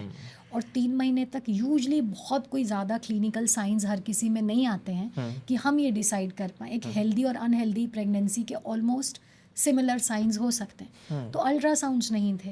आप पहले डिक्लेयर कर दो and then something goes wrong, तो you become answerable to many people. And second, जैसे प्रेगनेंसी में हम मिलने जुलने से, पब्लिक प्लेसेस पे जाने के लिए जैसे मना करते हैं. मैं भी मारवाड़ी हूँ तो मैं देखी हुई हूँ कि 7th, तो प्रेगनेंसी इज नेचुरली आपका इम्यून उस समय सप्रेस रहता है. तो डेफिनेटली उसके लिए मना किया जाता था कि आप बाहर मत जाइए, आप बहुत ज़्यादा, आपकी जो पोजीशन होती है उस समय ससेप्टेबल रहते हैं आप इन्फेक्शन को कैच करने के लिए. So all this things had some reasoning, logic था उसके पीछे. लेकिन जैसे जैसे हम एडवांस हो रहे हैं, जैसे पीरियड्स के लिए भी आप छूते नहीं हैं, किचन में नहीं जाते हैं, तो उन सब के पीछे पहले रीजनिंग थी, लॉजिक था. बट अपन चीज़ों को, वो जो रीज़न था वो किसी वुमन ने ही बनाया होगा. Very smart woman must have been, because कितना किचन में काम होता था पहले. कभी सही बात है. उनको चक्की पीसनी है, उनको मसाले पीसने हैं, फिर चूल्हे पे फूकना है, सैनिटरी नैपकिन्स नहीं थे, मेंस्ट्रुअल कप्स नहीं थे, टेम्पून्स नहीं थे. Imagine a woman who is bleeding has to work so hard in the kitchen which was take. और उसके बाद हस्बैंड को ये खाना है, बच्चे को ये खाना है, सास ससुर को ये खाना है, सो मेनी थिंग्स. और कोई मिक्सर ग्राइंडर या प्रोसेस्ड फूड मिलता नहीं था. तो किसी वुमेन का ये आइडिया रहा होगा कि इसको हम जैसे बच्चे को डराने के लिए करते हैं तो छुआछूत वाली बात कर दो. बिल्कुल लॉजिक था. It was a smart move at that time, very smart move, must appreciate that. But आजकल के टाइम पे क्यों इस चीज़ को प्रैक्टिस करना. But still yes there are many families जो डिबार कर देती है वुमेन को. And I have my own friends जो खुश होते हैं यार, स्पेशली जो जॉइंट फैमिली में रहते हैं ना, अरे 5 दिन हमारे रेस्ट के हैं बिकॉज हमें किचन में एंट्री करना अलाउड. और वो चाहते भी नहीं है कि ये प्रैक्टिस ब्रेक हो. Right, it has happened. तो ठीक है. तो कुछ चीज़ें जो ना अपने कंफर्ट जोन के लिए बनाई जाती है और उस टाइम के लिए ठीक भी थी. ऐसी पूजा में बैठने के लिए कि मंदिर नहीं जा सकते. अगेन मतलब ट्रैवल करके जाना है, पूजा इतनी लंबी लंबी. आजकल के जैसे पंडित तो उनके पंडित मंत्र चैंट कर रहे हैं और पूजा हो गई. पहले जब कोई पूजा करता था तो they have to do each and everything with their own hands. सब करते थे. तो वो दिन भर चलना, वो आप कैसे बैठोगे, मतलब right. It's inhumane to even think of that, imagine that. तो उसके लिए किसी ने तोड़ निकाला कि चलो आप ऐसे किसी को नहीं बोल सकते हो, तो let make this as a rule. Practice Practice, right. कि इफ़ यू आर मेंस्ट्रुएटिंग तो आप पूजा में नहीं बैठ सकते हो, बट दैट डजंट मीन कि वो इम्प्योर है। उसका लॉजिक अलग था। अलग अब वो है ना, तुमको मैंने क्या बोला, तुमने क्या समझा, समझा, आगे आगे क्या क्या सुना, बोला। वो बात पहुँचते But ma'am, पहुँचते talking कहाँ से about कुछ और हो periods, जाती है। generally it's of 5 days in a month, right? और ये ऑलरेडी अपने आप में इतना हेक्टिक प्रोसेस होता है। Why hectic? जनरली जितनी मेरी फीमेल फ्रेंड से किसी से बात होती है तो दे आर लाइक बहुत थकी हुई, मैं मिल ही नहीं सकती अभी। मैंने क्या बोला कि ये this is too much of the information. Either we normalize thing, इतना नॉर्मलाइज कर देते हैं कि जेन्युइन जो उसमें प्रॉब्लम वाले होते हैं वो भी छुप जाते हैं, वो भी उस चीज़ को एक्सेप्ट कर लेते हैं, दैट इज़ ऑल्सो बैड। या किसी चीज़ को हम इतना ड्रामेटाइज कर देते हैं कि एक नॉर्मल चीज़ भी ना बहुत बड़ी लगने लग जाती है। तो ये आजकल बहुत हो रहा है। और आप ये देखोगे, ये ना जो वही ना अर्बन पॉपुलेशन थोड़ा सा एलीट क्लास में ज़्यादा है, आप थोड़ा लोअर क्लास में जाओ, वहाँ पे इसका उल्टा है। वो Right, जेन्युइनली अगर प्रॉब्लम में होते ना, देख पेन बोल भी रही होगी ना बच्ची, तो मदर बोलती बेटा होता है till she reaches to a And point moreover, when it ma'am, becomes unbearable. And more I feel कि ये जो अभी गर्ल्स मैम इतना ज़्यादा ओवरवेट, अनहेल्दी ईटिंग हैबिट्स, तो उनका जो पीरियड्स का पेन है वो एक तरह से आपका फिटनेस का सर्टिफिकेट भी है, क्योंकि एक्सरसाइज नहीं करती हैं, अनहेल्दी। और छोटी छोटी गर्ल्स मैम के पास आती होंगी PCOS, और इतना ज़्यादा वेट गेन जो हो जाता है, तो that also is contributing to weight gain weight loss दोनों तरीके के हैं आजकल। एक इतना वेट गेन इतना सुन लिया कि आजकल 9-10-11 साल के बच्चे भी weight conscious. Why? Right. Body fat एक मतलब एक फैट का भी एक हर एज में परसेंटेज होता है कि इस एज में इतना बॉडी फैट होना चाहिए। आपको बच्चा थोड़ा सा उसके चीक में फैट अच्छा लगेगा, वो अच्छा लगने वाली बात नहीं है, वो उसका नीड है उसका, और बहुत काम है। लेकिन यंग एज में वो बहुत ज़्यादा वेट कॉन्शियस होना भी again appropriate thing. Talking about PCOS PCOD, जो दोनों चीज़ें का बहुत ज़्यादा इफेक्ट होता है डाइट एंड न्यूट्रिशन से। हमने लास्ट टाइम भी इसके बारे में बात की थी। सो मैम, अभी आपके पास जो केसेस आते हैं, इसका जो फर्टिलिटी होती है उस पर भी कोई इफेक्ट होता है? इसका जो बेबी करने की जो प्रोसेस है ओवरऑल, उस पर भी कोई इफेक्ट होता है जो PCOS एंड PCOD है? एंड जब ये चीज़ें चल रही होती हैं तब बेबी करना हार्ड होता है या इट्स इक्वली मतलब जो सेम प्रोसेस है वही होता है? पहले तो हर पॉलीसिस्टिक ओवरी डिजीज़ नहीं होती है, एंड इसका रिफ्लेक्शन भी अलग अलग हुआ। मेरा नाक है, ज़रूरी सबके पास नाक होता है, किसी को सांस लेने में दिक्कत आती है, किसी को नहीं आती है। तो it's a condition, it's not a disease. और हर किसी को प्रॉब्लम देगी ऐसा नहीं होता है। और लोग क्या करते हैं, मेरे पीरियड्स गड़बड़ हो रहे हैं, या मेरे को एक्ने आ गए, या मेरे हेयर ग्रोथ ज़्यादा है, मेरा वेट ज़्यादा है, या मैंने अल्ट्रासाउंड करा, वो सेल्फ डायग्नोसिस में मेरे को पॉलीसिस्टिक ओवरी है। और अल्ट्रासाउंड में ओवरीज का एक पॉलीसिस्टिक अपीयरेंस होता है, वो दिख रही हैं वैसे। तो ज़रूरी नहीं है अल्ट्रासाउंड में अगर किसी का पॉलीसिस्टिक ओवरी दिख रहा है, या किसी भी लेडी के पीरियड्स डिस्टर्ब्ड हैं, या उसका वेट गेन है, एक्ने है, अनवांटेड हेयर ग्रोथ है, उसको ये बीमारी होगी ही। पहली बात तो ये नहीं। दूसरा, चलो अगर किसी को है भी तो हर किसी को वैसे सिम्टम्स आएंगे, वैसा भी नहीं होता है। बात करें फर्टिलिटी की कि बच्चा रुकने में, इसमें किसी को कोई भी प्रॉब्लम, इनफैक्ट ज़्यादातर लोगों को कोई प्रॉब्लम नहीं आती है। ज़्यादातर को नहीं आती है। 70% people will not have any problem. 30-40% हो सकता है। और उसमें से भी ज़्यादातर लोग ऐसे रहेंगे जो राइट डाइट, लाइफस्टाइल मैनेजमेंट, थोड़ी अंडरस्टैंडिंग ऑफ द बॉडी, उससे इसको रिकवर कर जाते हैं। There is only a small percentage of the cases which will require medical intervention. और वो लोगों को भी अगर सही तरीके से मेडिकल इंटरवेंशन मिल जाती है तो उनका कंसेप्शन हो सकता है थोड़ा सा टाइम ले ले, बट वो लोग कंसीव कर जाते हैं। एंड सिमिलरली अगर प्रेगनेंसी में कुछ चीज़ों का हम ध्यान रख लें, बिकॉज इन लोगों में थोड़ा सा मिसकैरेज के चांसेस, या ये प्रेगनेंसी में इनको डायबिटीज़ होगा, या इनका ब्लड प्रेशर बढ़ जाएगा, वो risk compare to other women थोड़ा सा ज़्यादा होता है। तो अगर हम उस चीज़ को ध्यान में रखते हुए कुछ मेडिकेशन में चेंजेस, कुछ डाइट एंड लाइफस्टाइल में चेंजेस करते हैं, तो majority of the PCOD cases will not have problem either in conceiving or carrying a healthy pregnancy. Okay ये सबसे इतना ज़्यादा इसके बारे में बोला गया है, इतना ज़्यादा फैलाया गया है बहुत कि डर है लोगों के अंदर। साइंस को मजबूरी में ये टर्म ही हटानी पड़ेगी कि भैया ये टर्म है ही नहीं हमारी डिक्शनरी में, इसका नाम बदल दिया गया है। ओके PMOD कर दिया गया ऐसे। इसका नाम बदल दिया गया कि Metabolic, आप मत सोचो, हम ये एग्जिस्ट ही नहीं करता अभी। So that whatever myth has been floated around this condition, अब वो तो लोग समझ ही नहीं रहे हैं। तो अब we are left with no other choice but कि इसका नाम बदल दो so that a new cycle will start. Metabolic condition है बेसिकली, और उसके लिए आपको थोड़े से अपने चीज़ों को बैलेंस करना है, और आपको आगे चल के मतलब थोड़ा इंसुलिन रेजिस्टेंस है बॉडी में, तो उसके हिसाब से डाइट और लाइफस्टाइल मॉडिफिकेशन करने की ज़रूरत है, थोड़ा डिसिप्लिन लाने की ज़रूरत है। हाँ, जो कि नॉर्मली हेल्दी रहने के लिए भी ज़रूरी है। नॉर्मली हर किसी को तो ज़रूरत अलग है। से इसको बहुत टेंशन लेने की बिल्कुल जगह भी अगर नहीं। थोड़े आज चेंजेस जो हो मैम जाए। ने बातें की उससे बहुत सारी गर्ल्स को रिलीफ हुआ होगा, Right. पेरेंट्स को भी रिलीफ हुआ होगा। बट आई फील कि एक metabolic condition it's not a disease, और इसमें थोड़ा सा जो लाइफस्टाइल और अपना डाइट और अपना एक माइंडसेट पे जो एक कंट्रोल और एक डिसिप्लिन लाने की ज़रूरत है, उसकी ज़रूरत है, और उसकी ज़रूरत सभी को है। 12, 13, 14, 15, 16 साल के बच्चों के पीरियड वैसे भी डिस्टर्ब होते हैं। हाँ, राइट। ठीक है, बिकॉज बॉडी को एडजस्ट होने में, एक सिस्टम को बनाने में टाइम लगता है। तो again too much of information, too much of anxiety, easy availability, easy access, तो पेरेंट्स भी कई बार बच्चों को जल्दी चलो हॉस्पिटल चलो, लेट्स सी कि क्या दिक्कत हो रही है। और इस एज में अल्ट्रासाउंड में पॉलीसिस्टिक ओवरी दिखना एक नॉर्मल बात है। ओके बस वो दिखा अल्ट्रासाउंड में और वहाँ से पैनिक स्टार्ट हो जाता है। तो लोगों को एक समझना पड़ेगा कि आप जैसे इट्स नॉट कि 5 days पीरियड नॉर्मल होता है, नो, 2 days भी नॉर्मल है, 4 days भी नॉर्मल है, 7 days भी नॉर्मल है। इट्स नॉट दैट कि इसको मंथ में आना नॉर्मल है। 21 दिन में आ रही है तो भी नॉर्मल है, 24 दिन में आ रहा है तो नॉर्मल है, 35 दिन में आ रहा है तो भी नॉर्मल है, anything between this is normal. इसके अलावा जैसे हमें भी कभी कभी हम कुछ अलग कर लेते हैं तो बॉडी भी खेलती है ना, नेचर को भी तो कुछ एंटरटेनमेंट चाहिए। तो इसके अलावा अगर साल में 1 या 2 वेरिएशंस हो जाते हैं उसको भी हम नॉर्मल मानते हैं। लेकिन हाँ, जब ये variability more than 2 times in a year हो रही है then we have to intervene. तब हम बोलते हैं yes you need now a medical attention.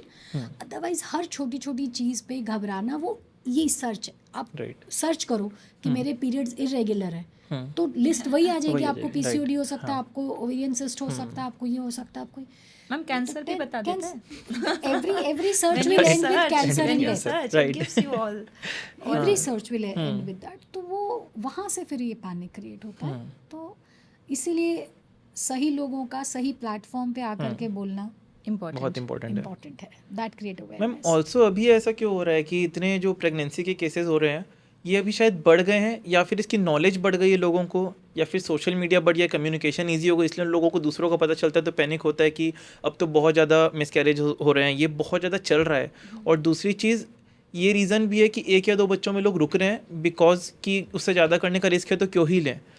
और पहले के ज़माने में उतना ज़्यादा ऐसा क्यों नहीं होता था। हमारे पेरेंट्स हैं, उन लोग 5-5, 6-6 भाई बहन हैं, या फिर उनके जो और पेरेंट्स हैं उनकी 10-10 भाई बहन भी हैं, तो उस समय पे अगर ये चीज़ इतनी ज़्यादा नहीं थी।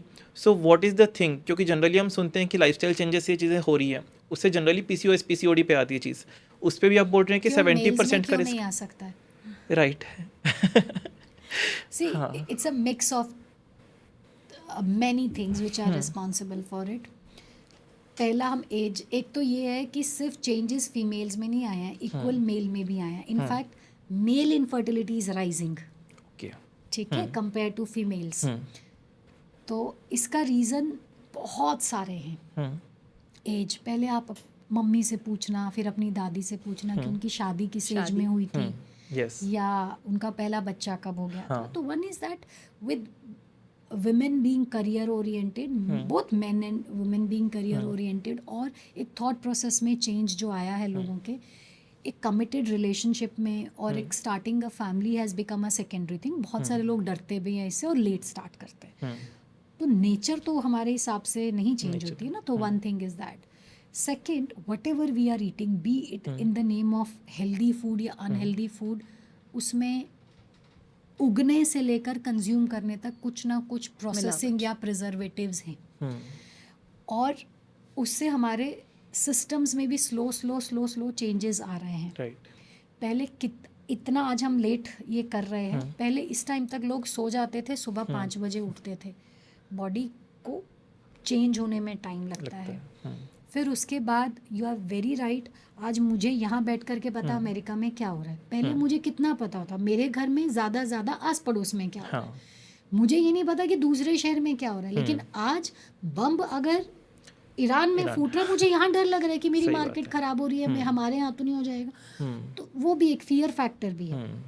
प्लस पहले डायग्नोसिस नहीं होते थे। आपने बोला कि उनके 4, 5, 6 बच्चे थे, लेकिन ये भी तो पूछो कितनी प्रेगनेंसी लॉस होती थी।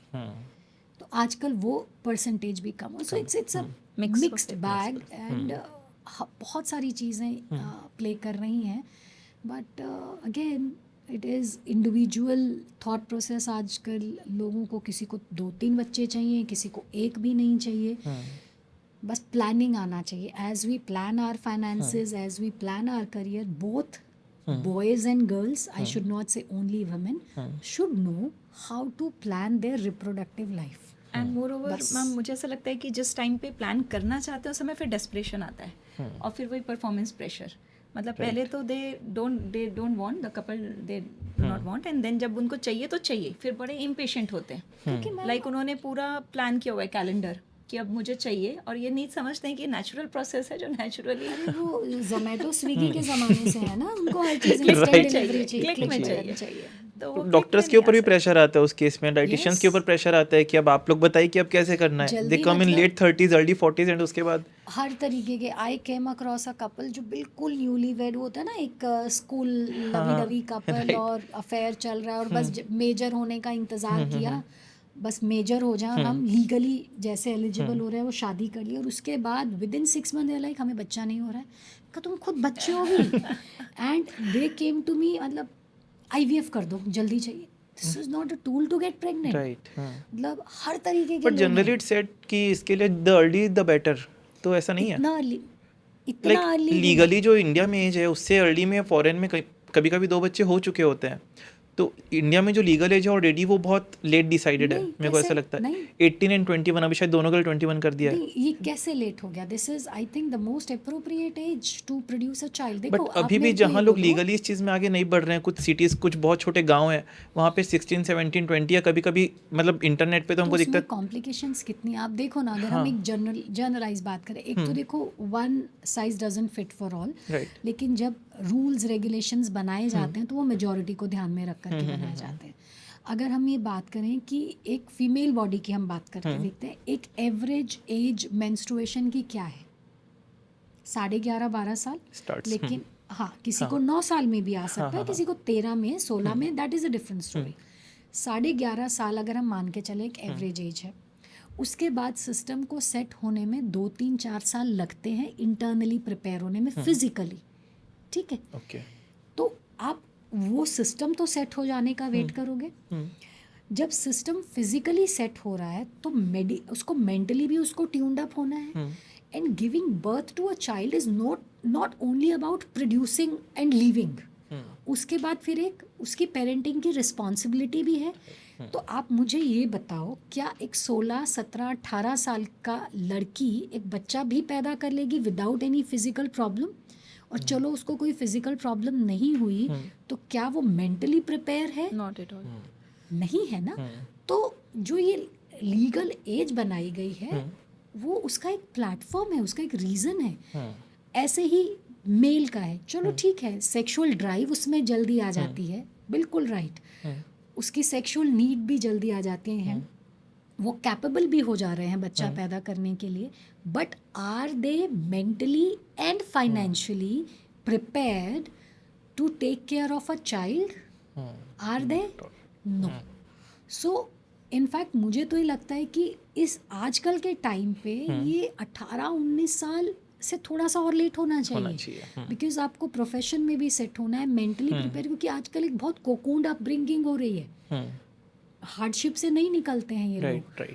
तो वो थोड़ा सा एक बैलेंस, हाँ, बहुत लेट भी नहीं करना है तो बहुत जल्दी भी नहीं करने का है। तो what is a decent age? मतलब जनरली आपके हिसाब से अगर एक बोलें कि किस गैप में सबसे बेटर है अगर आप कंसीव कर रहे हैं तो? देखो,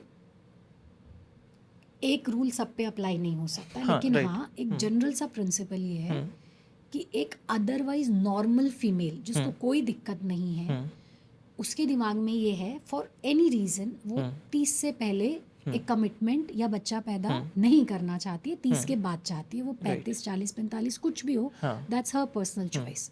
वो एक सिंपल सा टेस्ट करके अपने इस डिसीजन को वैलिडेट कर सकती है राइट कि क्या ये मेरी चॉइस ठीक है या नहीं। अगर नेचर उसकी चॉइस को वैलिडेट करती है, फेयर इनफ, आप कभी भी प्लान करो उस चीज़ को, नोइंग सर्टेन लिमिटेशंस। अगर नेचर वैलिडेट नहीं करती that no you don't have that much of time, तो फिर साइंस ने जो एडवांसेस किए हैं, एग फ्रीजिंग या फर्टिलिटी प्रिजर्वेशन जिसको हम बोलते हैं, उसके ज़रिए वो अपने रिप्रोडक्टिव एस्पिरेशंस को प्लान कर सकते हैं कि look I am not yet prepared for the child, मेरे को नहीं मिल रहा अच्छा पार्टनर, तो ऐसा थोड़ी ना बच्चे के लिए मैं किसी से भी शादी कर लूँगी। और ऐसा थोड़ी ना है कि मैं शादी जब तक मेरी नहीं हो रही और बहुत लेट हुई तो मैं अपना बच्चा ही ना पैदा करूँ। तो I can freeze my egg at the time when my eggs are ready for the child, but मेरे सर्कमस्टांसेस रेडी नहीं है। Is it completely safe egg freezing? अगर इसको प्रॉपरली स्क्रीन किया जाए और प्रॉपर तरीके से एक एक्सपर्ट की सुपरविजन में एक्सपीरियंस क्लिनिक्स में किया जाए तो yes it is safe, and we have been doing it successfully from pretty long time now. Got it. But still इतनी जो चीज़ें आपने बोली ये हर जगह अवेलेबल नहीं है, तो उसका सिलेक्शन लोगों के पास कम होगा, स्पेशली छोटे शहरों में, और ये चीज़ छोटे शहरों में सबसे ज़्यादा इशू होती है लोगों की। तो वहाँ पे लोग के पास और क्या ऑप्शन है जिससे कि इस चीज़ को फ्यूचर पे अगर करना हो तो कर पाए?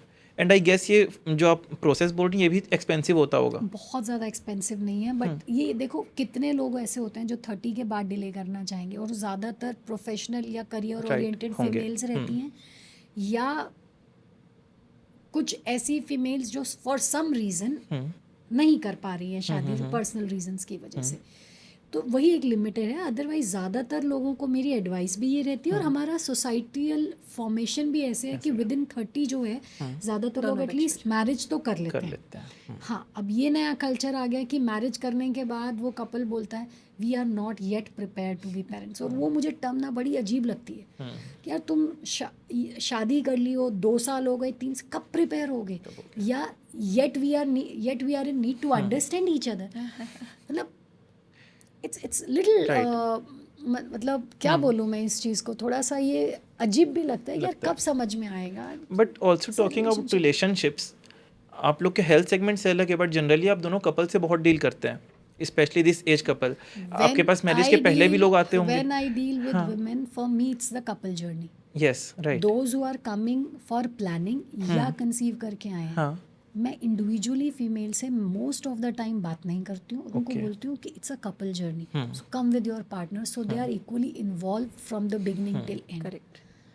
तो for us when we say address तुम ये करो, मेरे लिए वो तुम फीमेल या मेल नहीं है, वो दोनों है। For us it is an single entity. So इस स्टेज पे जब लोग आपके पास आते हैं तो अभी रिलेशनशिप्स में लोगों के क्या डिफरेंसेस देखने को मिल रहे हैं, बिकॉज आप दोनों ही अपने अपने फील्ड्स में मोर देन 10 ईयर्स से वर्क कर रहे हैं। सो उस समय से और इस समय पे 10 साल में बहुत चीज़ें चेंज हुई बिकॉज ऑफ सोशल मीडिया। तो अब जो रिलेशनशिप स्टैटिस्टिक्स है लोगों के, जो रिलेशनशिप्स के टर्म्स हैं आपस में, जो आपने बोला कि अभी लोग डिले कर रहे हैं because they are still not sure about each other only, तो ये चीज़ें कितनी देखने को मिल रही हैं अभी? मुझे मैम ऐसा लगता है कि जो थोड़ी अर्ली एज में शादी होती थी तो बेटर एडजस्टमेंट हो जाते थे, और अब जो थोड़ा सा मेच्योरिटी लेवल बढ़ने के बाद, फाइनेंशियल इंडिपेंडेंट होने के बाद जब शादियां हो रही हैं, तो too much frictions, too much expectation of a ideal partner, और वो बहुत जल्दी उनके पाथ अपार्ट हो जाते हैं। तो मुझे ऐसा लगता है कि थोड़ा सा एक्सेप्टेंस का जो लेवल है वो थोड़ा सा परफेक्शन की तरफ ज़्यादा जा रहा है, जिसके कारण चीज़ें उस तरीके से हो नहीं पा रही हैं। तो मुझे ऐसा लगता है कि एक बेटर वो एक एक्सेप्टेंस का जो लेवल है वो हमें एडजस्टमेंट आल्सो, हाँ, एडजस्टमेंट एंड एक्सेप्टेंस दोनों ही बढ़ने की ज़रूरत है। तो अगर वो हो तो फिर एक मैरिज भी सक्सेसफुली चलेगी, और बेबी का भी प्लानिंग जो है वो इजीली उनको वो होगा। जैसे मैम बोल रहे थे कि 2 साल होने के बाद भी उनको लगता है yet we are discovering each other, we are getting adjusted with each other. और बहुत बार मेरे पास ऐसे भी कपल्स आए हैं जो ये बोलते हैं कि मैम अभी तो हम दोनों ही आपस में एक दूसरे को समझ रहे हैं, तो फिर बेबी प्लानिंग तो बहुत सेकेंडरी है, Right. और जल्दी जल्दी शादियां ब्रेक अपार्ट भी हो रही हैं। तो ये सब चीज़ों के पीछे यही है कि बहुत ज़्यादा हम जो परफेक्शन की तलाश कर रहे हैं, तो उसके कारण चीज़ें वर्कआउट नहीं हो पा रही हैं। राइट। वही है, relationship is not about love, relationship is not about adjustments, relationship is not about understanding. कुछ भी नहीं है, ये सब बेतुकी बातें हैं। कोई रिलेशनशिप इस पे सर्वाइव नहीं कर सकता है। Relationship is only about surviving the conflicts which will happen every day. तो अगर कोई एक रिलेशनशिप सक्सेसफुल है तो इसलिए नहीं होता है कि उन दो लोगों में प्यार बहुत है या दोनों लोगों की अंडरस्टैंडिंग है। It is technically not possible, scientifically not possible कि हम एक आदमी को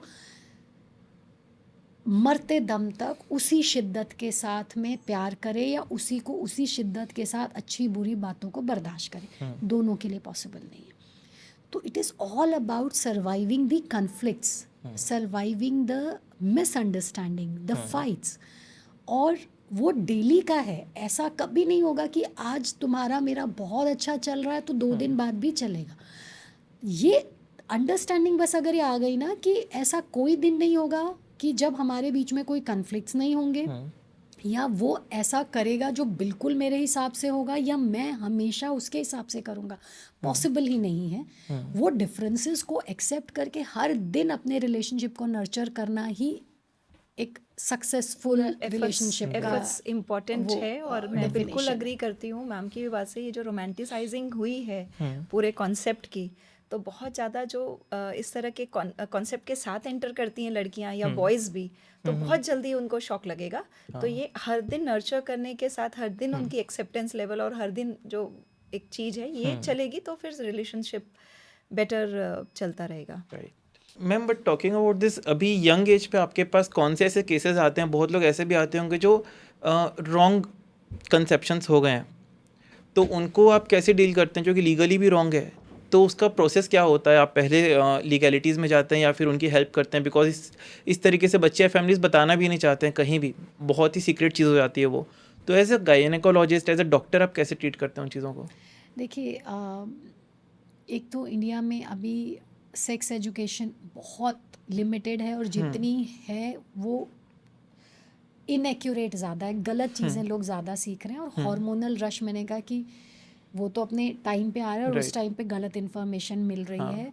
तो सबसे पहले तो बहुत ज़रूरी हो जाता है कि जब बच्चे हमारे पास फॉर सम और दी अदर रीज़न आते हैं, तो we atleast now I have started talking एकदम openly about safe sexual practices. हम उनको ये मोरालिटी का ज्ञान नहीं देते हैं कि ये नहीं करना चाहिए। I am not the one who will talk about morality. मेरे पास वो अपनी प्रॉब्लम का सोल्यूशन लेकर के आए, और अगर मैं उसको मोरालिटी के प्रिंसिपल पे डील करने लगूंगी, may be they will not be comfortable और मेरे से ओपन अप नहीं होंगे। तो फर्स्ट ऑफ ऑल ये एक्सेप्टेंस उनको दिलाना कि ठीक है, हो गया, but when you are doing it, you have to make certain lines very clear, boundaries कुछ बना करके रखो। what is safe sex, क्या क्या चीज़ों को ध्यान देना पड़ता है, especially to the girls, because boys have nothing to lose in an unsafe intercourse except infections, but girls apart from infection they have so much at stake। तो उनको वो समझना पड़ेगा कि yes, pleasure तो दोनों में है, but आपको उतना responsible भी बनना पड़ेगा। फिर भी अगर माइनर गर्ल्स आती हैं तो we have to follow the legal terms, because ये पॉक्सो एक्ट लगता है। तो we have to follow a certain procedure. It is not कि लॉ जो है सिर्फ हरास करने के लिए बना है, it is to help. The only thing is we need to implement and practice that law in an empathetic वे।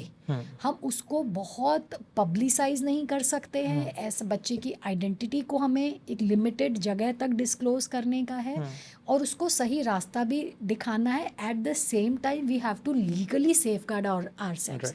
ऐसा नहीं होना चाहिए कि हम इमोशनल होकर के चलो उनकी तो हेल्प कर दें और फिर हम खुद लीगल ट्रबल फंस जाए लीगल ट्रबल में। That is also not good. और ये गलत भी है। आप किसी की मदद तब कर सकते हो ना जब आप खुद सक्षम हो। मैं ही फंस गई तो मैं क्या मदद कर पाऊंगी? तो वी हैव टू फॉलो। और हर गायनेकोलॉजिस्ट को आजकल के टाइम पे बहुत ज़रूरी हो गया, बिकॉज यंग एज पे अनवांटेड प्रेगनेंसीज का आना भी थोड़ा सा कॉमन हो गया। बच्चे खुद से भी अप्रोच कर लेते हैं, एक्सेप्टेंस भी थोड़ी सी बढ़ गई है, बट सेम टाइम लिटिगेशंस भी बढ़े हैं, लीगैलिटीज़ भी बढ़ी हैं। तो पॉक्सो एक्ट लगता है उसमें, तो पढ़ना चाहिए। और अगर कोई भी माइनर आ रहा है, yes they have a right to get rid of unwanted pregnancy, but in a particular way, and that legal way every gynaecologist, no matter what, even if that child is your own child, we have to follow that legal right. वो सबके लिए ठीक होता है। But what about I pills? वो तो बहुत easily accessible है, लोग खुद ही ले लेते हैं, तो वो उसके लिए आप बच्चों को क्या बोलते हैं? कई लोग लेते हैं उसके बाद भी उनका नहीं हो पाता है उससे, और वो कितना सेफ है कितना नहीं है? इसके अराउंड जो भी चीज़ें अंडर 20 में अगर कोई इन चीज़ों को कर रहा है तो फिर क्या होगा? देखो, आई पिल का नाम क्या है? Emergency contraception.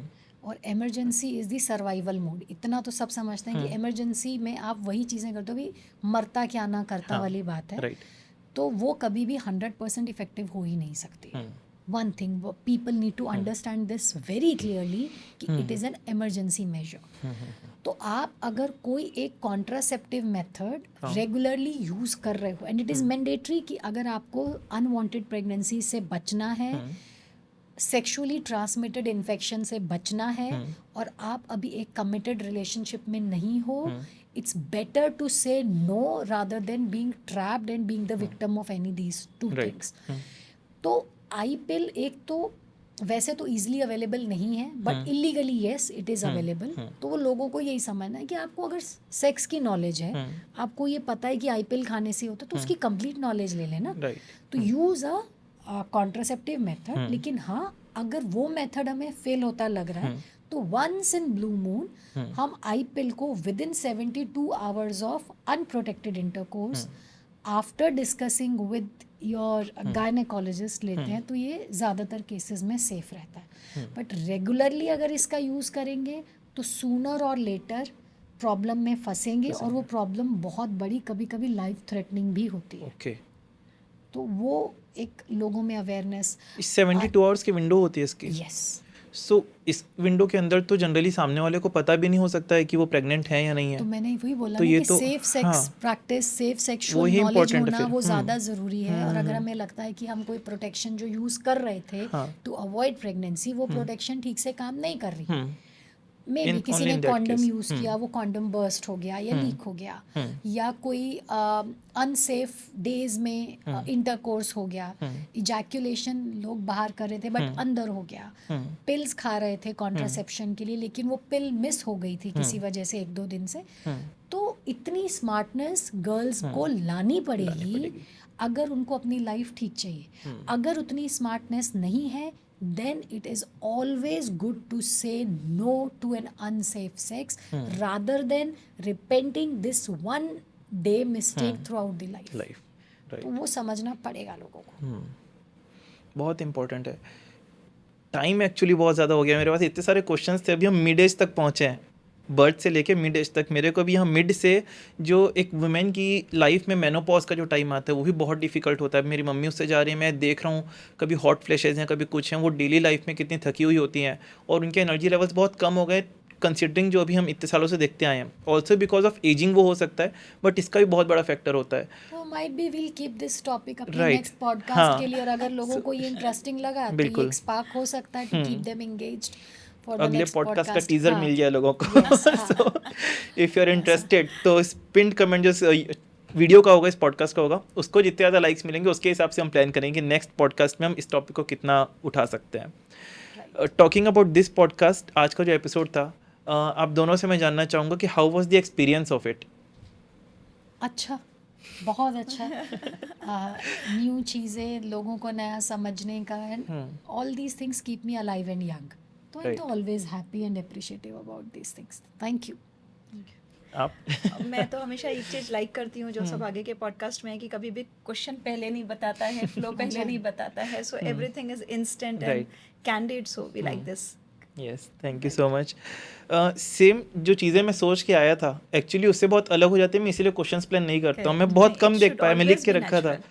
It should always लेकिन be वो natural. इस फ्लो में गया, मेरे दिमाग में सिर्फ हेल्थ की चीज़ें थी, न्यूट्रिशन की चीज़ें थी, वो दोनों से इतने अलग सेगमेंट्स में हम बात कर पाए जो कि इसके रिगार्डिंग थे लेकिन बहुत इंपॉर्टेंट थे। May be talking about relationships, love, health, ये सारी चीज़ें इसी के रिगार्डिंग है कि कितने बेटर आप स्लीप कर पा रहे हो, अगर ब्रेन स्ट्रेस नहीं है तो ही वो चीज़ें हो रही हैं। तो इस सब चीज़ को जो हमने बात की ऑटोमेटिकली इन सेगमेंट्स में हम गए, वो एक कैंडिड कॉन्वर्सेशन से गए because of you too. So thank you so much for being that supportive and that open about all the topics. Thanks for being on the Sabhagya show, and hopefully we will do another episode together very soon. Sure. Sure. Thank you so much. Thank you so much. Thank you. Thank you. Thank you.